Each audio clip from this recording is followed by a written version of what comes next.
Pretty sure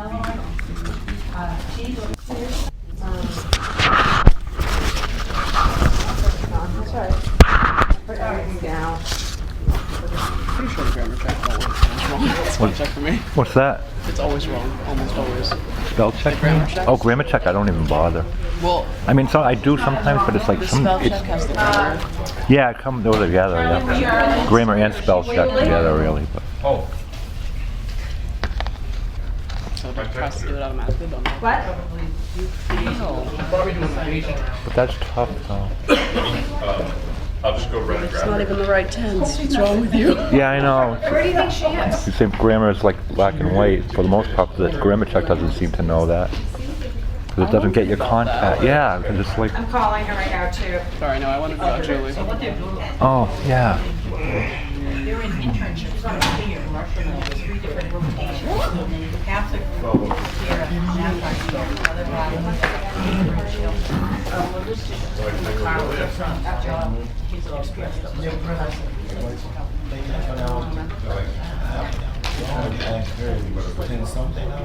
There's no service in I her. know here, like, Steve works in security, she's like very profitable.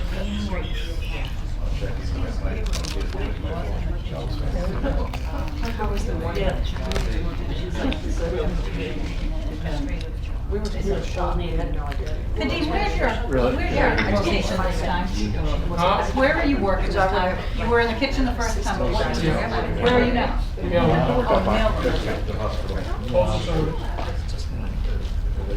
And Jose works in surgery. I don't think it was ever, I don't think it's ever mentioned. Have surgeries and they have all the information. Great idea. And I really don't know. It's 12:03. Do you live here in the city? Dorchester. Dorchester? How about you, Matt Boston? Oh, Boston. And then the reason I ask is because I just heard that Boston Fresh Market just opened. Yeah. Boston Public Market. I've heard about it. I'm not sure exactly. Then you're on Mall. The mall And on high school age, June and Friday. I think they opened two, maybe. primarily with blind people with developmental. 32 various farms and whatnot represented.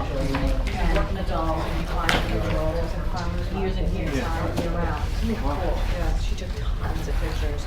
A lot of them are hot. She was I was just thinking it might be something interesting to do.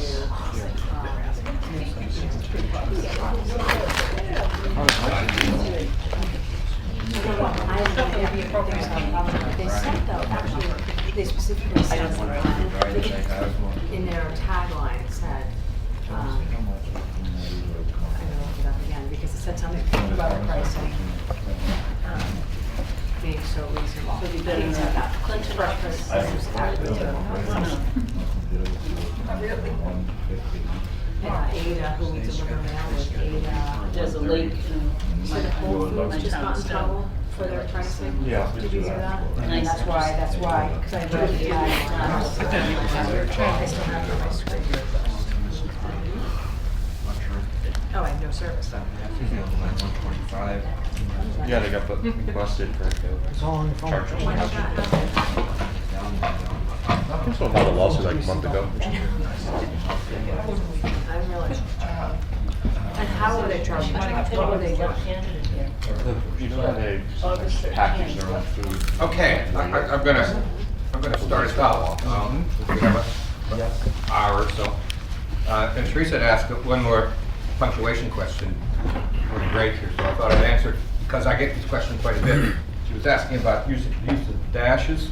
So let me just, I can easily Hyphenated words. elucidate this issue because I get asked this question so often. First of all, it's important not to confuse a dash with a hyphen. And people often, very often do. They're short horizontal marks. But a hyphen is quite small, and a dash is a little bit longer. The correct term for a dash is M dash, because in most fonts, the size of the dash is the length of the small letter M. That's where it got its name. Now, it's very important to understand the difference between them. Hyphen, I'll just do hyphen quickly. Hyphen is what we use in between words. If you write son-in-law, you're using hyphens. If you're using justified right side, you'll come to places where the words don't fit, and the word has to be broken and brought down to the next line below it. That's a hyphen. If you say post-World War II, that hyphen between post and World War II, or that thing between it is a hyphen. So we use hyphens inside of words. Dashes are longer, and we use dashes between words. Not inside words, but between words. Now there's two basic uses for a dash. Dashes do get overworked. Two basic uses for a dash. A dash can operate, two dashes can operate as a set of parentheses. So you could write a sentence, our team, and put in parentheses, Joe and Mary and Sam, parentheses, is tackling that project. So you're using parentheses to give us a little parenthetical information. You could replace those parentheses with two dashes. Our team, dash, Tom, Mary, Sue, whoever, dash, is tackling that problem.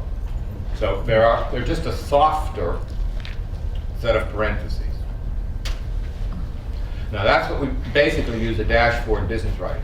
There's another place we use a dash. We see it in popular writing. You can use it in business writing, but we don't see it as often. And we can use a dash at the end of a sentence to separate a few words for dramatic emphasis. Now novelists and popular writers, newspapers and magazines, they do this quite a bit. So you could have a sentence, I'm going to make up something that sounds silly, but you could have a sentence, they wanted us to do this soon, dash, right now. So I'm setting off a couple words in the rest of the sentence for dramatic emphasis. Now we don't do that much in business writing. You will see that in popular writing if you look for it. But you won't see it much in business writing. Now, my only caution is people have a tendency sometimes to overwork dashes. They use it a little too often. Anytime you interrupt your reader, just like when someone's giving a speech, if you continue to interrupt yourself by putting in parenthetical information, it gets annoying to the reader. So anybody who's using a lot of parentheses or a lot of dashes in their writing, what we typically say is, let's pull back and maybe rethink this. Maybe you need to reorganize your ideas a little bit, so you're not continually interrupting yourself and putting in something else. So that's a little thing like that. Who would have these little speeches? By the way, teach. I never knew what M dash, when my screen reader was reading the dash, I had no idea what that meant. Yeah. Where is that on the keyboard? I don't. Oh, okay, good. That's a very good question. That's an excellent You have to question. insert it as a symbol, I think. Yeah, Microsoft has a couple ways to do it. It's control. Oh. What is it? Control. Oh, I know. It's Control, Alt, and then you hit the hyphen button, and that makes it into a dash. Okay. Oh, wow. I don't know. We don't have on typewriter. I mean, the computer keyboard is just transition from a typewriter, and there was never a dash button on a typewriter. Right. To make a dash in a typewriter, you had to put two hyphens in. Yeah. Back when I taught, I'm old, I was teaching back in the typewriter generation, it drove students mad. You'd say, well, a hyphen is short, and a dash is long, and they'd say, but that's two short ones, what the heck is that? And I'd say, well, that symbolizes a dash. Yeah. Now, not to confuse everybody, but I love confusing people. There's another mark that you do not have to worry about, but I'll just raise it up so you know. It's called an N. N is in Nancy, an N dash. And it's the size of the small letter N, and it's only used in publishing. And it's used in a couple places. If you wrote a paper that got published in a journal or in a magazine, and you said the information is on pages 41 to 45, you would put a hyphen there, as you did on your typewriter or on your computer, But when the typesetter saw that, the typesetter would replace that with an end dash. In between a small hyphen and the bigger dash, there's just one in the middle. But you don't have to worry about it. Not yet, at least. The other thing that somebody taught me one time is, because I obviously use those, is you don't have any space between the Yeah. word and the dash. Yeah, The you- dash goes right after the letter. Yeah, you button them right up. Button them up. Put the letters right up. Okay, so, I put a little handout together. I know it'll be a challenge for some of you, but it's I figure if I just talk for a half hour, 45 minutes, you know, I mean, people don't always remember. I don't remember what I said 45 minutes after I said it. So I put a handout together. So I'm going to pass out the handout. I think there's enough to go around. And then what it is, the handout takes up those two topics I thought I would give you some information on today. How to get started, how to go about putting together a business document, and how to organize your ideas once you get involved in it. So let me pass these around. They're not stapled, so you don't see them. They're not stapled, so they're just alive. I'll wait till Teresa passes those around. Oh, I'm going to put it on, I have it up here on the PowerPoint too. So. Yeah, give Charlie, pass that one down to Steve, maybe, or to Julie. Because we only made 10. We were rushing. So do you have this in electronic? Yeah, we sent an email. I got the email. These are the ones that- Yeah. I thought it was something different. No, these are what we emailed. them. Right, Sorry for the we confusion. can print more.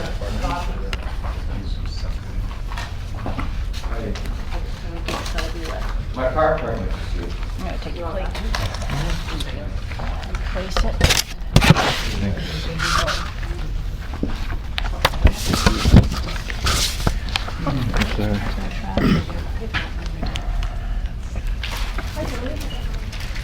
Okay, I guess we do still have enough. Okay. And it's up here again on the screen. That may be easier for some of you to read. This is just what I've said. This is sort of the agenda I put together.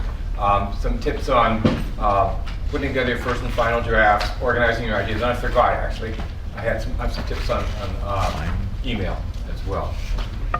And I'm just going to talk through these. And I love it when people ask questions as we go along. I love it when people interrupt me, because you never interrupt me. I'm the teacher. You're supposed to interrupt the teacher. So we can use a hyphen with you? Yes, you can use a hyphen with me. So, I mean, I'll talk until someone interrupts me. And if you do, then I'd be happy to answer questions or elaborate on something like that. But that's our agenda, and I think we can do this in an hour easily, I think. All right. All right, now, I put these in steps because it's just easier to talk about them this way. And I have step 1, step 2, step 3, and so on. Don't get too hung up on these numbers. I don't sit in my office and say, I'm on step 1 or I'm on step 2 now in this business lesson. Don't get too hung up on the numbers. But I have a very major point I want to make. A couple major points I want to make with you. And this comes out of 40 years of teaching writing, and it comes out of 40 years of being a writer as well. There's a tendency for people to do two things at the beginning of writing projects. The first is they procrastinate. Well, welcome to the human race. We all procrastinate. I don't think anybody leaps out of bed on Monday morning and says, I can't wait to get to the office to write that report. I mean, I just don't think most of us care much about the writing part of our jobs. So if you're a little bit of a procrastinator, I will forgive you. If you're a big procrastinator, it's going to get you in trouble. But I'm not here to teach time management. I figure that's kind of an elementary topic, and I'm not going to get into that. But another mistake sometimes people make is they are over-eager. Now, we have a word for procrastinator, someone who doesn't want to get started. We don't really have a good word for someone who starts too soon. So I call them the over-eager. Now, what's an over-eager person do? An over-eager person, when he gets or she gets a writing assignment, what do? They just start typing. They just start writing. They just jump in. Well, I have people argue with me, Rob, that's the way you're supposed to do it. You're supposed to put get all your ideas out. Well, that's perfectly good if you're writing journals. That's perfectly good if you're working with high school students. But in the business world, I think that's kind of inefficient. And here's a true story. I had a fella in one of my seminars. He was middle-aged, he was about my age at that time, and he disagreed with me when I taught this. And I said, well, I don't own the subject of writing. You're certainly welcome to do it any way you wish. He said, I have to do a brain dump, he said. That's what he called it. He said, I have to get all my ideas out. And he said he was a very good typist. He said he could type 180 words a minute. Which just blew me away. If I could type 5 words in a minute, I'm having a good minute.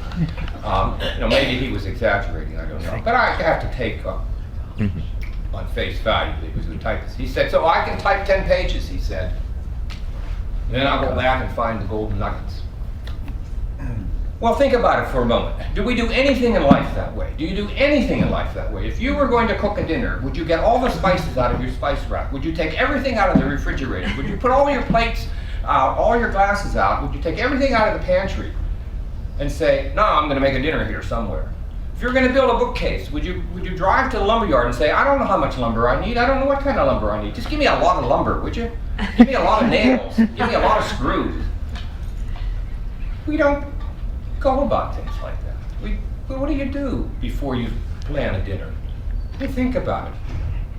You wonder about the thing. You might get a recipe, or you may know a recipe. You think about what ingredients you might need. If you're going to build a bookcase, you think how big do you want to make it? How many books, how many things you want to put in it?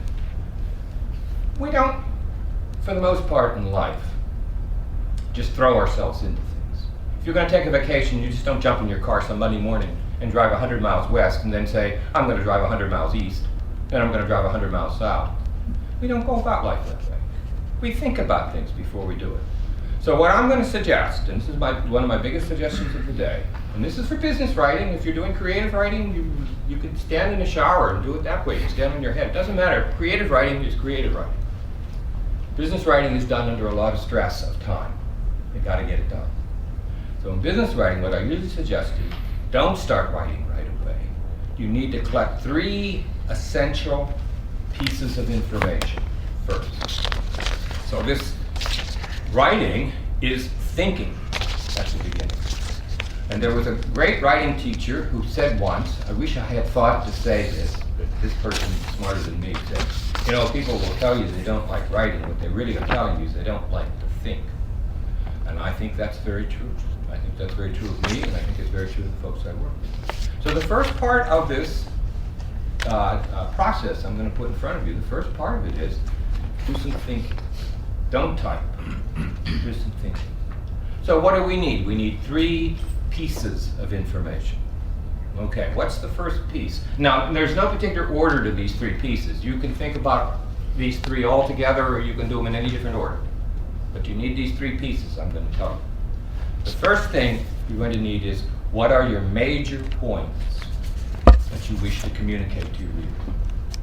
And I'm going to suggest you write them down. Type them down. If you say to me, well, you're insulting me. You're saying I don't know what my major points are. I say it's a good exercise. Make a short bullet list of your major points that you want to communicate. I do this religiously in my office. You might see me sitting by my computer with a piece of paper that has about 1 bullet point on it. And you would say, Rob, you can't remember 1 bullet point? Sometimes I don't. Sometimes I can't. It's a great clarifier. Now, this is a list you're going to make for yourself. You're not going to show this to anybody particularly. So it doesn't matter how it's phrased. It's just, I use scrap paper. I'm old-fashioned. I keep scrap paper around and a pen. Some people just do right on the computer. But step 1 for me, or the first essential component, is what are your major points you want to communicate? And it should be a very limited list. If you have 20 items on this list, you're not writing a standard business document. You're writing a report or a dissertation or something like that. So it should be very limited. So it's not a lot of writing. It's writing down 3 or 4 major points you want to communicate. Now, if you do this, you get an extra benefit. You get a bonus. Because what can you do with this bullet list? If you're not sure of it, you can get feedback. And here's another big secret I have. I only have a few secrets in life, but this is one of my secrets. People in their writing, business writing, typically way too long to get feedback. When do we typically go looking for feedback? When we're finished. When we're finished. When we've married all those sentences and all those ideas, when we've slaved over it, and we say to someone, what do you think? What's the only answer we want? Nice. That was great. Don't change a word. That's the only answer we want. No, it's a very interesting thing. You can get feedback on a short bullet list. You don't have to. I mean, you may not need it. But it's not a bad idea. You could put this bullet list in front of someone and say, these are my main ideas. Do you think these would be useful or a good set of ideas? All right, so that's the first thing. I think we need to know what we wish to communicate. Another thing is we need to know our purpose. What are we trying to do with our readers? Why are we writing to them? Because when you write to someone in the business world, their first question is, why am I writing? Why am I getting this? What's this got to do with me? What am I supposed to do with this? In the business world, almost all documents end with some sort of action that we expect the reader to take. And what I say to writers is that we need to be clear up front what it is you want your reader to do. Now, people will say, sometimes don't we write information documents? Well, yeah, we do, but they're very weak documents in the business world. What do you do when you get someone gives you something that says, for your information only? Delete. You delete it. Yeah, yes, thank you. That's a good answer. We table it. We table it. We don't have to read it. It's been announced. It's not important to us. So typically, when we get business documents, we are, as readers, expecting to be asked to do something, take some action of some sort on this. Well, contrary to conventional wisdom, I think people will do what you want them to do in the business world if you meet two conditions. First of all, what you ask me to do when you write me a document is something I have the power to do and I'm inclined to do. You can't ask me to do something I don't want to do, or you can't ask me to do something that I don't have the power to do. So it has to be something that's within my grasp. And the second thing is, you need to be clear about it. In fact, I think why business documents sometimes fail, why cover letters aren't convincing, I think, sometimes, is that the author wasn't clear in his own mind, or her own mind, exactly what they wanted the reader to do. So what's our purpose? Okay, that's the second thing, piece of information we need. And the third thing is we need to think about our reader. Who's our reader? Now the technical term for this is we would like you to have what we call a reader profile. And that's the technical phrase. And that's just a fancy way of saying we know certain important characteristics of the reader. So now I want the group to help me out in this because I know you can do this. What do we need to know about our reader? Just shout them out. What would we need to know or want to know about our reader? Their name. What? Their name. Yeah, firstly. we need to know that. We need to know all that contact information. What else? Maybe their background. All right. Are they someone that is going to use, why are they going to use this information? Where are they coming from? What else? Interests. Yeah, their interests. Yeah, that's a real good one. That's a real good one. What's motivating them to read it? What else would we like to know? Their priorities, I would think like a cover letter, you want to know the company and what's important to them. When I'm writing a grant proposal, I need to know what they want to fund. Yeah, it's important to them. Give me some more. These are all good.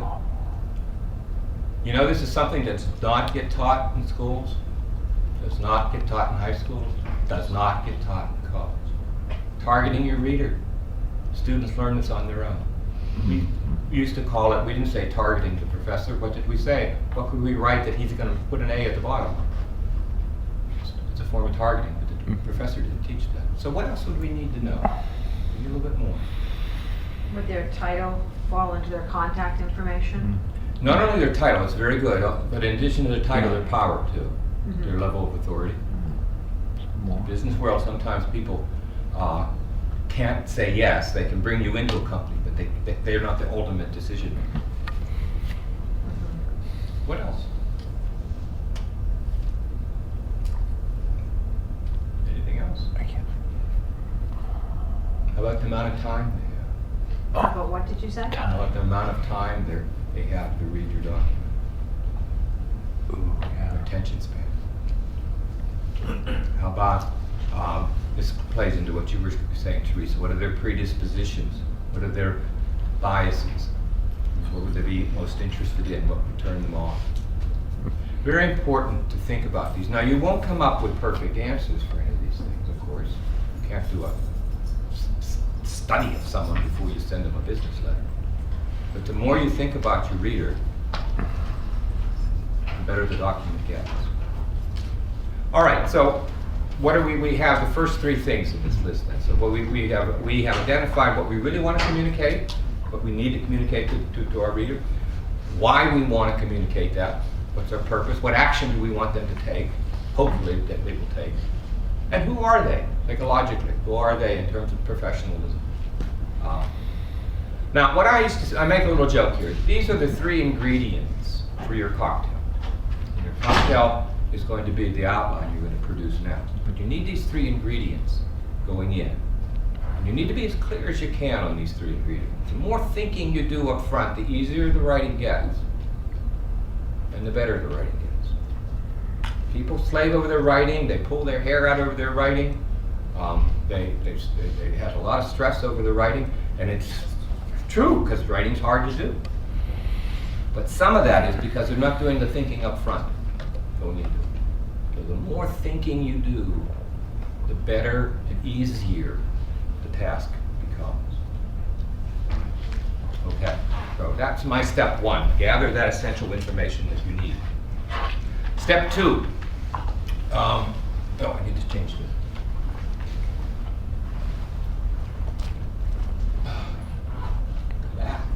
Step two.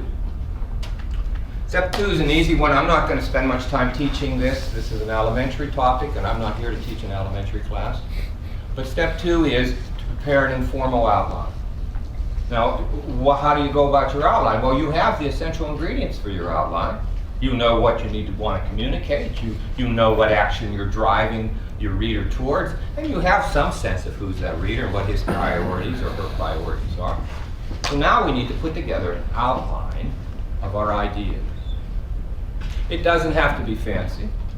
It's not like back in high school when we had to sometimes do an outline and we had to make it really fancy, Roman numeral 1, capital letter A, number 1, and small a, and all of that.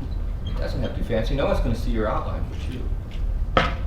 Now, this is one of the things I think in the schools, I fault the schools for.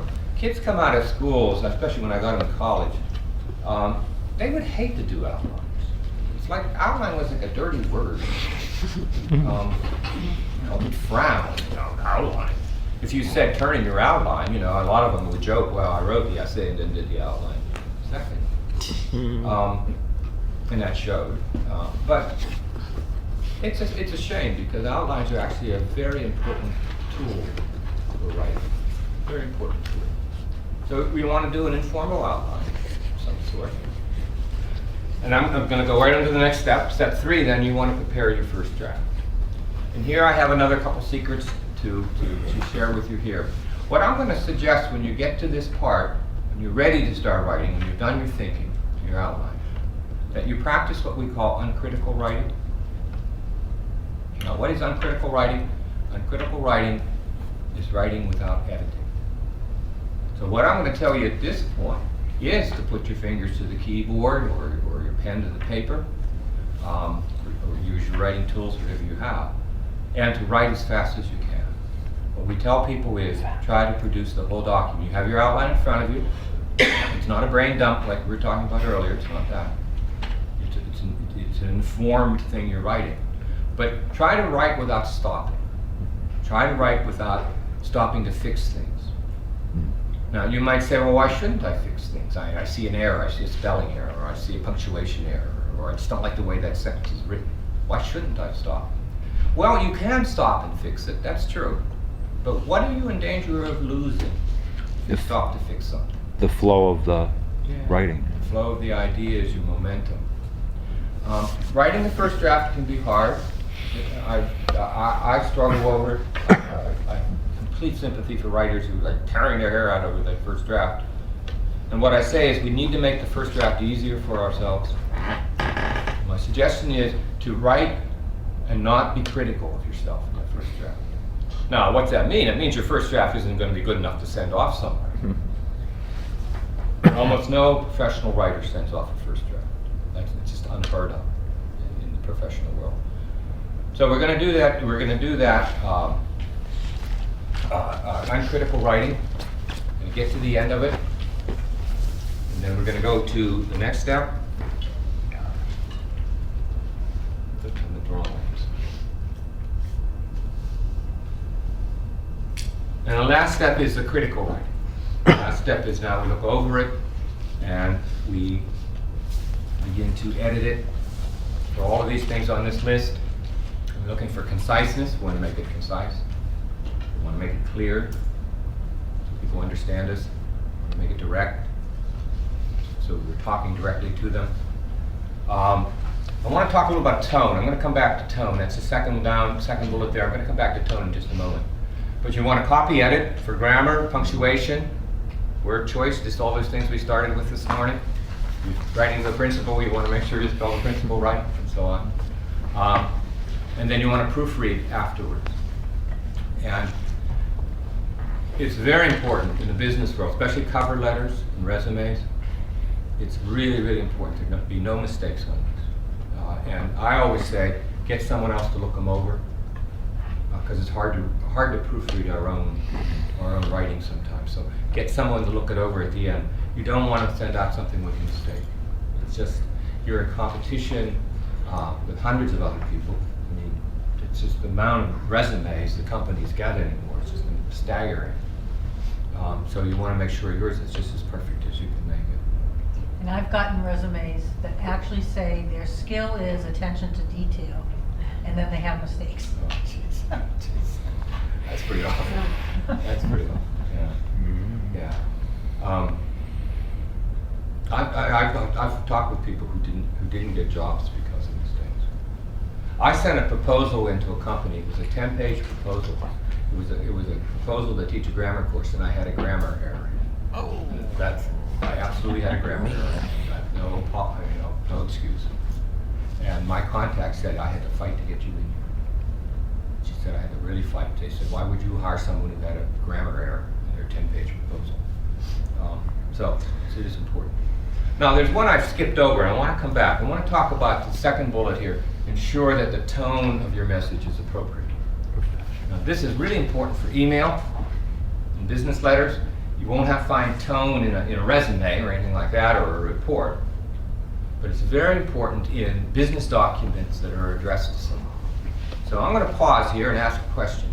What do we mean by tone in writing? Can someone tell me what that means? It's what you want to convey, emotion. Like in business, it's more professional. Like you don't want to say, tone. Like it's just happy, sad. Keep going. You're right, Steve. Keep going. Talk one more. You're right. Well, for business, it has to be professional. That's all I can think of. Yeah. All right. Anybody else? This is right. All right. So let's talk just a little bit about what tone is. Just as Steve is saying, tone is the emotional weight of a document. And then it's nicknamed the message between the lines. Now, we know when we're writing personal documents, or if we're writing a novel or something like that, we would have a wide range, just like as Steve was saying, you'd have a wide range of tones. In the business world, you have a very narrow range. But nonetheless, you want to make sure that the tone that you're conveying is appropriate and professional. Now, what makes it tricky is we don't always know what conveys tone. It could be a word. It could be just how something is phrased. Now, what could be, let me turn this into a question, what could be inappropriate in the business world? What kind of tones might not come across very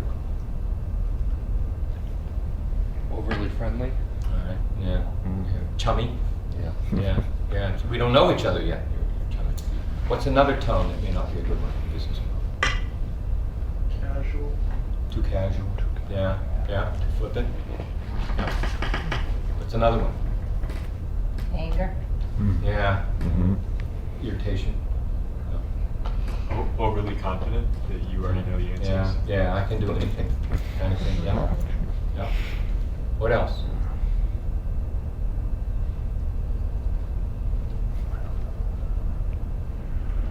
How about being too shy? About being Not too assertive enough, yeah. Not being strong enough, not being assertive enough. Yeah, as well. Now, these are really important things to think about. The kind of, again, business letters, email, memos, and things like that. And it's not for reports and for documentation or anything like that. That should all be neutral. I teach technical writing. I don't teach tone because a technical document should be pretty neutral. But business writing is different. I get an email from you. It says, "Hi, Rob," it's to me. I get a letter from you. It says, "Dear Mr. McCain," but it still says to me. So I have a tendency to regard these as somewhat personal. Even if they're official documents, I still regard them as personal. So how do we control tone? What's a good way of evaluating whether the document we have produced has the tone we want? What are some things we can do?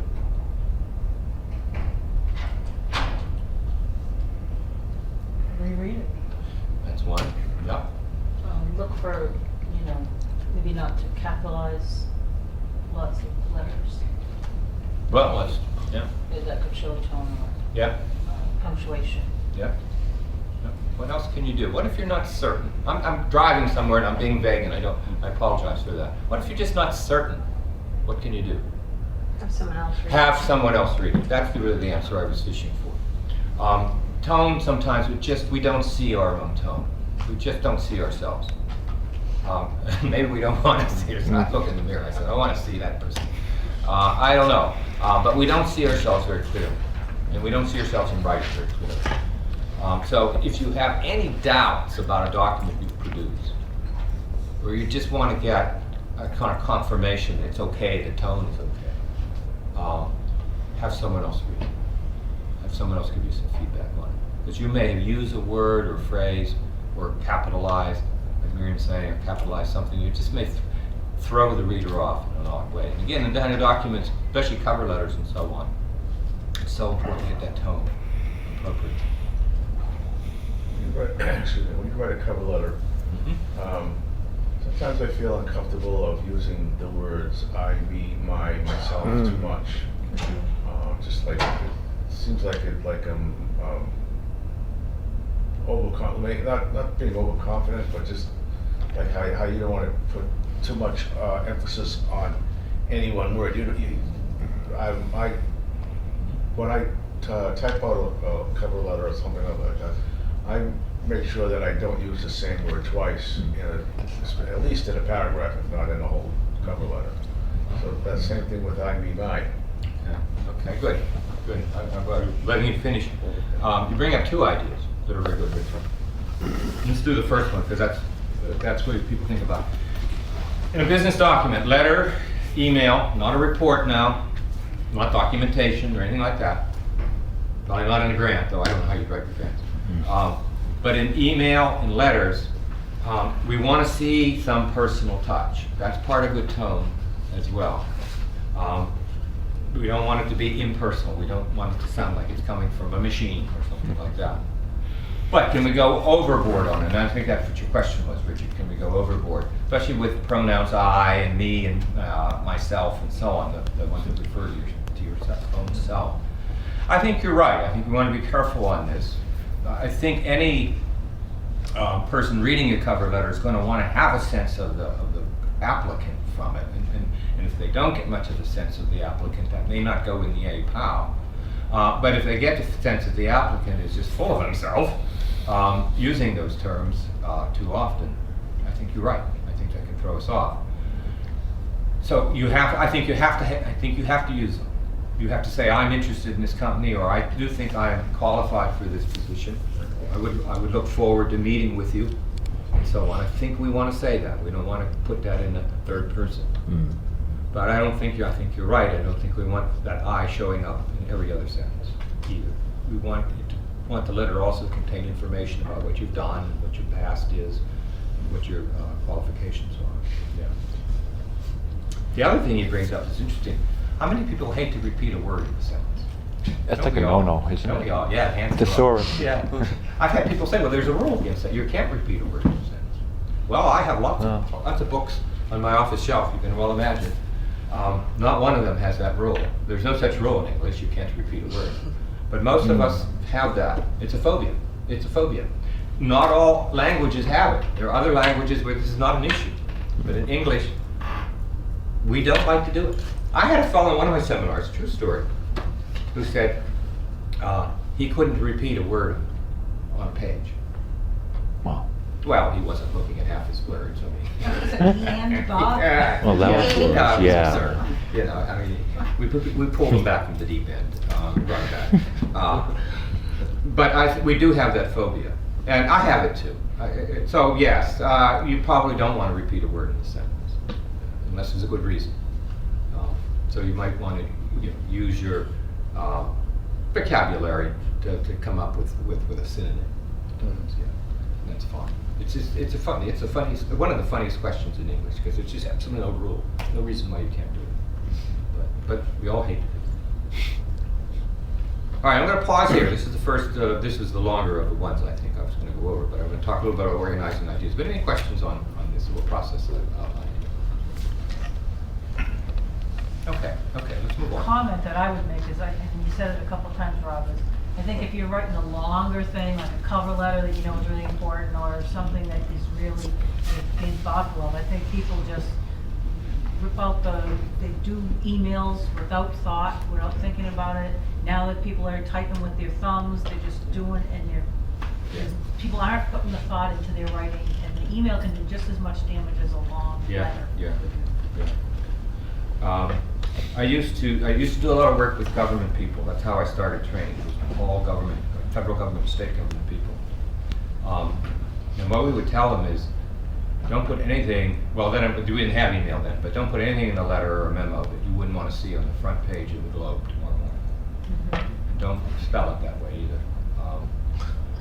So yeah, I think it's very important. Now I get emails, very sloppy emails. I'm not talking about personal emails, and we all write our friends. That's different, you know. We're not here to talk about that. But in business world, emails do a lot of damage. People have been fired for email. That's because they got heavy-handed or they got sarcastic. Okay. So let's move on. Make this all work.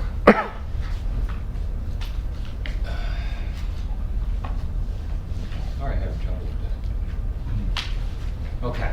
All right. So we're moving on to organizing ideas. Now, what I'm going to be talking about is a document that has some paragraphs to it. I'm not talking about a 1 or 2 sentence email. We all write 1 or 2 sentence emails, and you don't need to come to a class to write a 1 or 2 sentence email. So we're not talking about that, but we're talking about a document now that has some paragraphs. It could be a cover letter that has some paragraphs in it. It could be a longer email. You're working in a company and you've been asked to look into something, a problem, an issue of some kind, and you have to prepare a short email report and so on. So we say, how do we go about structuring? This was your term, Richard, earlier this morning. How do we go about structuring a document? Well, we've already talked about the process, so I don't have to go into that. So I'm ready to do my first draft now. And I say, well, how can I put it together? Well, someone taught me a formula years and years and years ago. I didn't think of it. I didn't think of anything in this seminar. I mean, everything I've been teaching, people, writing teachers have been teaching for decades and decades and decades. I didn't think of a thing in this seminar. But someone taught me what they call the 3-layer approach to organize. These are talking about half a page document, page, up to a couple pages, which is pretty much the range we write in. And they call it the 3-layer approach. And I loved it. And I have used it ever since. And I have taught it. I don't tell you how many thousands of times I've gone around the country teaching this 3-layer approach. It seems so simple, and it's such a great way to organize a short document. All right, so it has a beginning, a middle, and an end. 3 layers. Think of a 3-layer chocolate cake. There's a beginning, a middle, and an end. Now, it's not that it just has 3 sections. The important thing is each of these 3 sections, these 3 layers, have a job to do. Certain specific things in terms of the communication. All right? So, the first layer, our beginning. What do we want to do in the beginning? There are... Yeah, it's an introduction. Exactly. It's an introduction. So what do we want to do in the introduction? And introductions sometimes are hard to write. People say, I don't know what to put in an introduction. I'm going to tell you, we want to put 2 things in your introduction. Your first layer. Now, you may add other things depending on the message you produce, but there's 2 essential things that we want to see in that first paragraph. Right? What we want to see is the context of what you're writing and the purpose of why you're writing. Now, I'm going to talk a little bit about these. We're talking 1 or 2 sentences here. We like introductions to be short. They look nice on the page when they have a short paragraph leading us in. We have a big long paragraph leading us in, it's kind of defeats us. So we like a short paragraph. So this is our intro. Now, here's what I'm going to say. I'm going to say it to you. When a reader picks up a document, when you pick up a document in the business world, you want 3 pieces of information as a reader. And if you don't get those 3 pieces of information, you're frustrated. And you like those 3 pieces of information right away. Now, what are those 3 pieces of information you want? You want to know who's writing it. Well, that's pretty easy because there's a name on it. And if you get an email without a name, we delete it. So that's pretty easy to hit that qualification. The second thing as a reader, we want to know, what is it about? What is this about? That's context. And the third thing is, what's it got to do with me? Why should I read it? And in fact, readers these days in the business world are very tough on each other. They don't say to themselves, why should I read it? They say, do I have to read it? Now, we wanted, what it is the who, the what, and the why. And you want to answer those 3 questions for your reader immediately. Now, the name, that's easy. Your name's up there, so we don't worry about that. We want a sentence telling the reader the context of the issue. What is it you're writing about? Well, it's a cover letter. What are you writing about? You're writing about an open position. So we know exactly what you're writing about. And the why. Why are you writing? Because you're applying for this open position. Or you think you're highly qualified for this open position. So you've told the reader right away, beginning of this 3-layer process, you have set the stage so the reader has no doubts about why he's getting the document. All right, that's your top level. The middle level, what we call the middle, is where you develop your topic, whatever it might be. Here I'm going to suggest, for short documents like we're talking about now, you want to highly summarize. In this middle paragraph, if it's your cover letter, what you're going to do is highly summarize, probably. Teresa will tell you next week what she wants in a cover letter, but probably in this middle paragraph, you're going to quickly summarize your qualifications. Now, summarizing something is one of the high-level tasks we do in the business world. It's one of the things we define each other's abilities often, how well we can summarize a situation. Somebody comes to a meeting and they turn to you because you have some information. Do they want something that goes on for an hour? Probably not. They want a quick summary of the major points. So summarizing forces us to go through that whole universe of possibilities. Here's you, you're going to write a paragraph about yourself. Here's your whole life you could talk about. It's a universe of possibilities. You can't talk about it all. So what do? Your job is to find the subset in that universe that would interest this particular reader. So you really have to be selective. You have to prioritize. You have to think about, what can I say? What should I say? What would I like to say, but there's just no room for it? You have to make those decisions. Now, you might say, well, if I highly summarize, won't I leave out critical information? You may. You may. But you're going to cover for yourself in the 3rd layer when we get to it, because the 3rd layer is going to contain what we call a POC. The POC, this comes right out of the government. POC is point of contact. So what you're going to have at the bottom layer is we're going to tell the reader if there's information that you need, additional information, please be in touch with me. So we're going to cover for that. We're going to say, I'm summarizing this to the reader. I'm going to get this in one paragraph. If there's something here I haven't said, I'll be happy to follow up with another communication. So what we want to do in the beginning, or in the middle here, we want to do, first important thing is to summarize the issues, whatever it might be.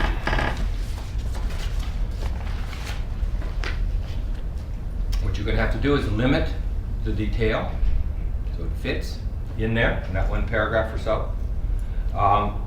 And what you want to be careful about when you're summarizing is be careful unusual words or jargon terms that you might know that you don't explain. In the business world, one of the things that drives readers mad is people will use an acronym or people will use a term for business that the reader doesn't understand and they don't explain. So in the middle here, what you want to do is write something not for someone who's in the same position as you, not someone who knows you as well as you know yourself. You want to be writing to someone who doesn't know you and potentially doesn't know your background. So you have to make that as clear as you can. That's the middle of the document. Then the end of the document, the conclusion. Here I'm going to tell you there's three things we want to see. There's three things we want to see at the end. First of all, we want you to state the action that you want the reader to take. This may have been in the second paragraph, in the middle. It may have come there. But typically we wait until the end. Now, if you're writing a cover letter, what action do you want them to take? What do you want them to do? Hire you. Well, yeah, you would like them to hire you right from this letter, but they may not do that. So what's your fallback position? What else would you like them to do? Interview. Call you. Yeah, call it.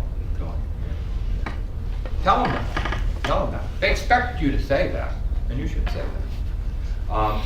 Now, cover letters are fairly easy to conceptualize if you're in the business world, writing a memo to someone, email someone in a company. It may not be so easy to conceptualize what that action is, but you want to tell your reader what you want the reader to do. You want to phrase that tactfully, of course, but they're waiting for that. When you get a business document, you want to know what's expected of me. Why am I reading this? So we want the reader to be explicit. So the first thing under the end, the conclusion, is what are your action item or items? What do you want the reader to do? Say. The second thing is that POC I mentioned earlier, point of contact. Now, of course, the contact information would be on the email or on the letter already, but it's not a bad idea to repeat some of it. I make a note of putting my telephone number. Even though it's on the letterhead, I make a point, please, if you have any questions, call me at such and such number. Because I want people to feel comfortable calling me. I want them to feel encouraged calling me.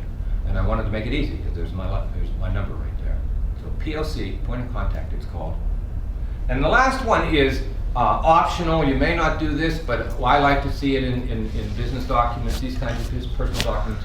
It's what we call a human touch. The human touch is just some friendly closing. Looking forward to meeting you, or if you have met someone, enjoyed our conversation, something like that. It's a throwaway line, but what it attempts to do in the business world is to break through some of the impersonality. Now, you may be in a situation where you don't know the reader at all, and you say, no, I think I'm just going to be very, very kind of withdrawn on this, kind of quiet. I'm not going to take that first step. I don't want to be accused of being too friendly. There are times that's true. But if you feel that you can put a personal comment, I think it can make a difference in the communication. I'm going to pause here. I have a couple more things. I'm nearing the end. Questions, comments? Richard? I have two questions. Sure. You said letterhead. Mhm. By letterhead, do you mean at the top where you're going to put in from Richard O'Driscoll to that kind of thing?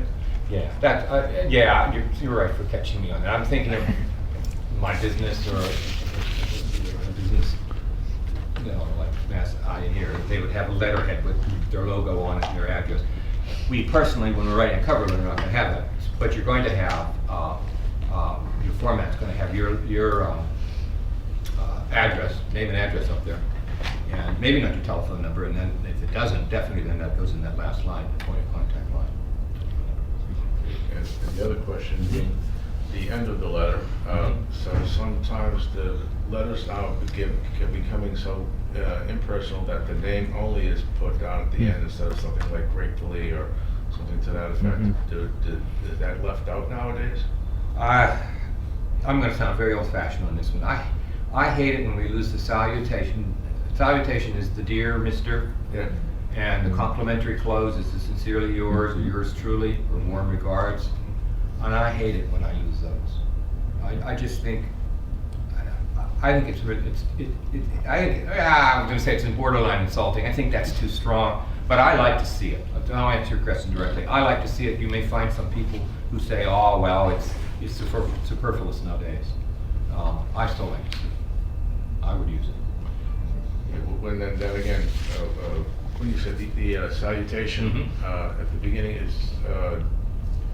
dear, so this is very time sensitive. Sometimes I don't know if it's good to say hello, comma, or dear Mr. or dear Mrs. or to whom it may concern if you don't know who you're speaking to. Yeah. Okay.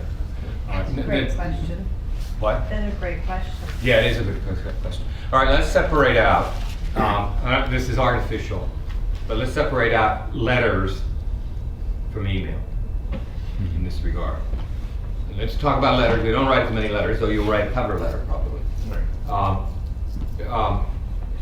I would still use the salutation, dear, and you would try to find the name. If you don't find the name, maybe you can use the title, dear. Help me out on this. Human resource manager? Yeah, something like that, yeah. I would still use the dear. I know that sounds weird, you're saying dear Mr. Smith, and I've never met the guy in my life. But it's just a formality. But now, that's a letter. Email, we just don't do it. You don't see it. I have some old-fashioned friends, dear friends of mine, who still say dear Rob when they write me an email. But we don't see that in email. An email, people leave out the hi or the hello and just put the name. I guess that's all right. I still say hi Teresa, when I write Teresa. But I have a lot of my colleagues don't do that, especially the men. They just put Rob. Away they go. I think it's all right. I think it's all right to do that. But in letters, I would use that old-fashioned stuff still because it's accepted. Yeah. Good question. Yes. When I learned typing, we used to do business letters with like Dear Mr. Smith, colon. Yes. Now, is that still considered good form? You should. For business letters, after the salutation, Like a it is cover letter, colon. yeah. If it's a personal letter, it's a comma. If it's email, it's a comma, for the most part. But yes, for a business letter, still use that colon. Yeah. Okay, where are we? I have one more question. Oh, sure. You said you should end with human touch to cut through the impersonality. Yeah. Can you give some examples of what that would look like? Well, you probably wouldn't do it with someone you have no relationship with. So I said it was optional. I probably should have said that more forcefully, but it's an optional thing. But if you have some, if you had a conversation with somebody, say you're at a conference or something, and you have met somebody, and they said, why don't you send in your resume or something like that? Well, so you have a budding relationship with this person. It'd be very nice to say, I enjoyed our conversation and would look forward to exploring some other options with you or something like that. Okay. And if you know someone really well, now you've developed a relationship, that human touch may be your very first line. That may go up in your introduction. You might have said, I enjoyed the conversation last Thursday and want to follow up with you. So it's not, I mean human touch, I'm not talking about the kind of stuff we put in personal letters. This is all business appropriate tone. But there's no reason why there can't be a little bit of that. And you gave me I look forward to hearing from you. Yeah, that's nice. Enjoyed learning about your company, your products. No reason not, I think, to put a little bit of that in. Because you have to distinguish yourself a little bit with people, because we're all hordes of us anymore. Everyone applies for a job. There's hundreds and hundreds of people who apply for a job. Okay, let's do just a little bit more here. I want to talk about, if I can make this work. Okay, now this is kind of a confusing slide, and I'm going to talk down through it. I hope it doesn't turn out to be confusing. But this is a way to help people organize ideas. And it's one of the questions every writing teacher gets. I hope we can organize my ideas. As a way of helping, there are two basic ways to organize an argument. Now, there's all sorts of variants from this, and I'm not going to get into them. But there are two basic ways to organize a discussion, an argument. All right? Now, the first is called, it's just a nickname, it's called gradual buildup. Now, a gradual buildup is a kind of discussion in which we make our points, however there may be. Up on this slide, I have 3 points. You could have 2 points, you could have 6 points, it doesn't matter how many. But a gradual buildup is we gradually build up our case by presenting the facts in the matter, the situation itself, and that all builds up to a conclusion. The sentence that says, therefore. That's called a gradual buildup. We use that. We use both of these a lot in the business world, but that's the one way of building a case. So gradual buildup helps build the case, build the situation, build the argument, fill in with the facts and the details, so that when you say therefore, you have built a strong case for it. All right. Now, when people sit down to write their ideas and make an argument, make a discussion, this is very often the way it comes out, because this is the way we store information in our mind. We often store information as a kind of story. Well, this, then this, then this, then this, therefore. Okay, and that works an awful lot, many times, much of the time. It works very well. But there's another way to build a discussion in the business world, and it's counterintuitive. It seems backwards.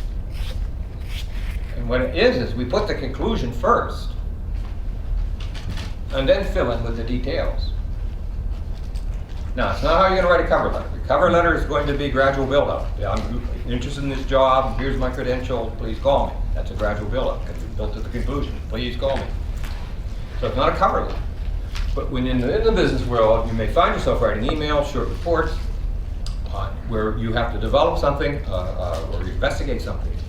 And you may find certain readers like what's called the top-down, bottom line first approach, where the conclusion goes first, and then the details are filled in. Now, can you tell me a kind of reader in the business world who might actually like the bottom line first? Someone tremendously busy. Yeah, why? The point is right at the start. I mean, you have to read through everything else in there. Managers and people who have to make decisions often like the bottom line first, because it puts right up front what they have to do. All right, now, I'm not going to spend much time with this. I just like it because it helps. What I say to someone when you're writing a document, you should know what one you're following. There's no right or wrong here. Don't misunderstand me. There's not one who's good and one who's bad. They're both good. But when you're writing a document, you should be clear which one you want, which one you're using. How is your argument organized? You should know that. Because I can guarantee you one thing, if your document is not well organized, it's not going to be a very strong document. It's not going to be persuasive in the business world. We're all busy. And we don't want to do your work for you. We want you to have thought it through before you turn up. So I'm going to leave that, unless I have some questions on it. I'm just presenting that. I don't have anything more particular to say about it unless I have any questions on it. You don't sandwich it in? We have the conclusion, what you're trying to say, and the points, and the conclusion, say it twice. Well, okay. You can do, there's lots of variants. Try to explain it without getting too complicated. You can do exactly what Teresa's saying. You could do bottom line first, where you state your conclusion, and you come back to it again at the end. When I teach presentations, I will tell people often that. Tell us up front what the big thing is, go through it, and then tell us again, so it sinks in. So yeah, that's a variant that works very nicely. If you're doing a very complex document, this is going to be confusing, but you can do a complex document where you do a series of bottom lines. So I have one major argument, I put the conclusion, my points. I have a second major argument, I put the conclusion and my points. And then I end with my final conclusion. So it's a mashup of both of these. You're only going to do that if you're really complex. You're going to need headings. You're going to need to tell us in your introduction how complex this document is, or we'll get lost. But you can do that as well. The more complex your document, the more at the beginning of it, in that introduction, you want to tell us how we're to read it. If it's easy, straightforward, like a cover letter, that we all know how to read a cover letter. But if it's a complex report you're putting together, then you need to tell us about it to help us. Okay, anything else? All right, let me, I'm going to finish off with this last one. Just some tips on email.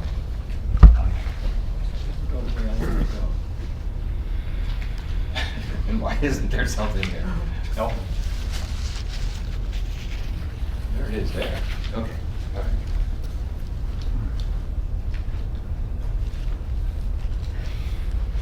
All right. There's 2 slides there.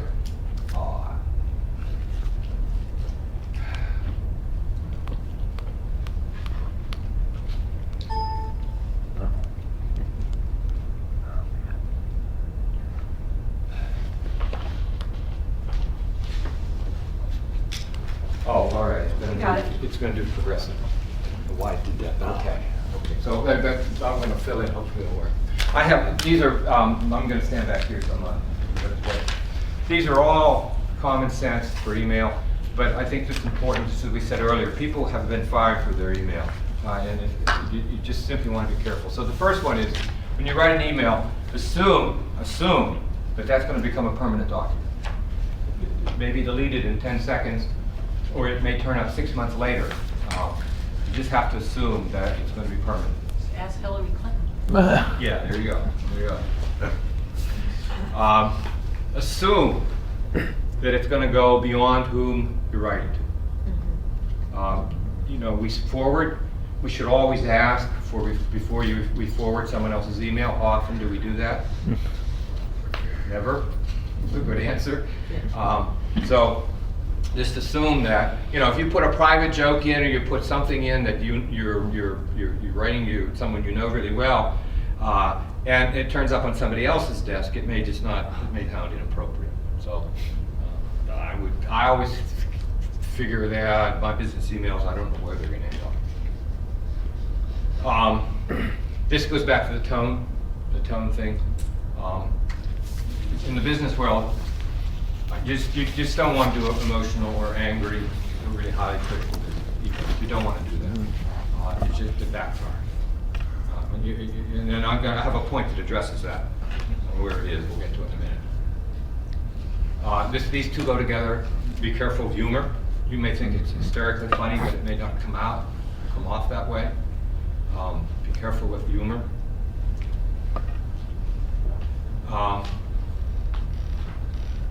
This is just good practice. When you are in your jobs, don't use business email account for personal letters. Now the next one is one I wanted to get down. Do not use email when a telephone or face-to-face conversation is more appropriate. This is if you say, well, I'm angry, or I need to tell someone, I need to be critical, I need to write a strong email. What we say sometimes is perhaps then it's better just to talk to that person by telephone, or better yet face-to-face, better than put it in writing. I will pick up the phone. If I have a situation that just feels kind of ticklish to me, it feels kind of a little bit off, I'll use the phone. You just get further, I think, with the phone. Reply to your email promptly. We've come to expect 24-hour turnaround or less. But then be patient in waiting for your replies. I don't think it's a good idea in the business world to send repeated messages. I just don't think to do that. People get them. They'll respond when they have time. And the last one is, if you know me well enough now, you know how much I think of that last bullet point. Think before you write. Okay. I'm gonna pause here. I'm done. I would be happy to take any questions or comments you might have. I hope I haven't talked to everybody this week.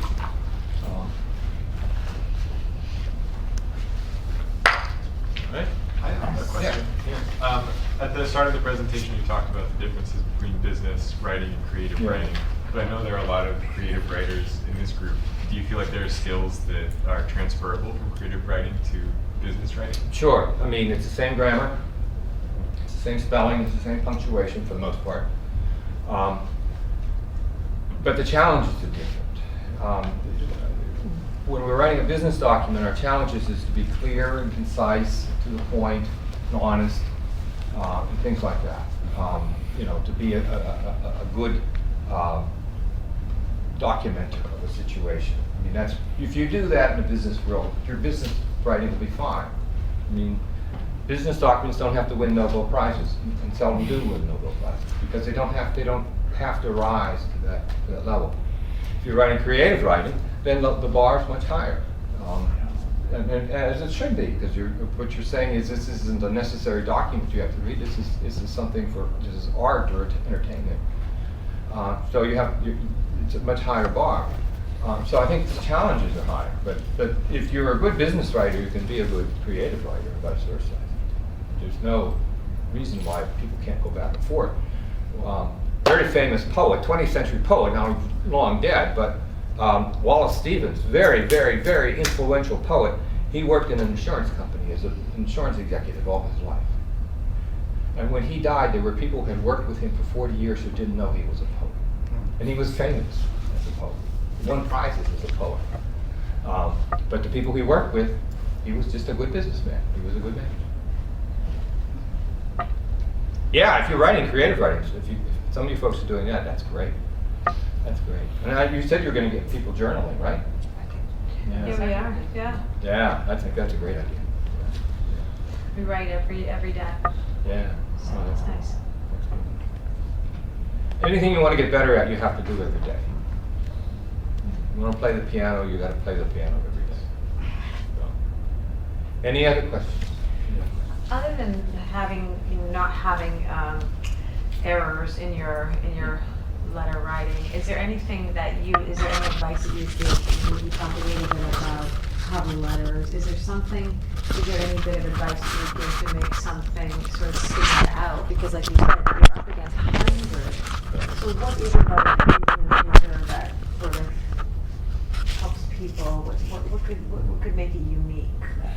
Well, I think you're going to have a whole lesson on writing cover letters, and I think that's a good idea, because those are unique, and they do face a pretty high bar and cross. I think it's true. And I think in terms of a good cover letter, what I'm always looking for is something that gives me a sense of the person's worth, their integrity, the rest of their background. Something that makes them seem a little more unusual. It's like kids going off to college, they spend a heck of a lot of time writing their college essays. And because it's so important. Getting a job is like trying to get into Harvard, I mean, it's just the same thing. There's just thousands of people who want to do that. So what could make you look a little bit different? So experience or something like that can make a big difference. Getting some of that in there, again, within the bounds of appropriate tone, that's part of the challenge. But yeah, I think making it personal is important. Anything else? What do you say, Rob, to the person who just says, "Oh, I don't have time for this," or "I'm not good at this"? Well, that's the arguments used against Ford. What would you say if Ford said, "Well, we really don't have time to make a good car. We don't have time to test this car." What would you say? I'm going to buy a Ford? No, you'll go buy something else. The argument in quality is always that. I don't have time, the money, inclination to do it. And say, okay, you don't have to do it, but then you're going to lose customers or jobs or whatever. I think you have to do it. And writing is, as we all know, I mean, you wouldn't be here if it weren't important. You wouldn't brought me in if it weren't important. And writing is, it's got your name at the bottom.